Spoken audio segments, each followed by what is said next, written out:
In today's video, I'm going to teach you how to create a new inventory item in QuickBooks. Whether you're just getting started with QuickBooks or looking to streamline your business operations, knowing how to manage inventory can save you time and increase your efficiency. Let's dive right into the process, shall we? First things first, you'll want to open up QuickBooks. If you haven't already, navigate to the QuickBooks homepage. Once you're there, your next step is to find the Menu button. It's typically located at the sidebar on the left of your screen. Click on it and you'll be presented with a list of options for managing your finances. From this menu, look for and click on Inventory. This will direct you to the section dedicated to managing all your inventory items.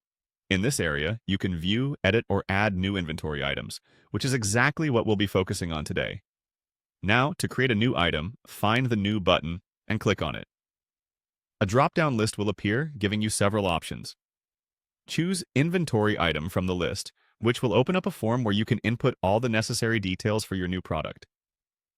Once you've accessed the inventory item form, you'll notice a section labeled Basic Info. This is where you enter the general information about your product, such as the name of the item, its SKU number, and category. Take your time with this section to ensure everything is filled out accurately, as it will help with tracking and organization later on. Next, move on to the Inventory Info tab. Here, you'll input details that are specific to inventory management. This includes the purchase cost of the item, its sales price, and its starting quantity if you're beginning from scratch. Be sure to double-check these details as they will play a crucial role in your inventory calculations. After that, click on the Sales section. This part is important because it allows you to input information related to how this product will be sold.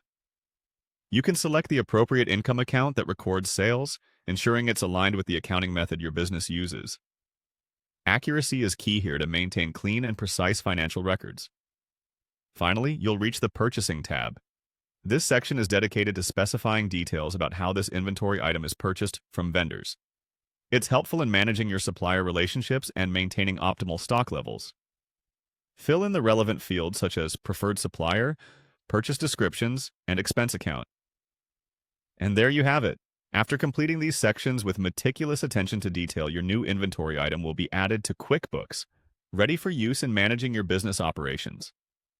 Understanding each part of this process empowers you to maintain accurate records, enabling more effective business management and decision-making. I hope you found this guide useful. Remember, practice makes perfect when it comes to managing your financials in QuickBooks. Thank you for joining me today, and happy bookkeeping!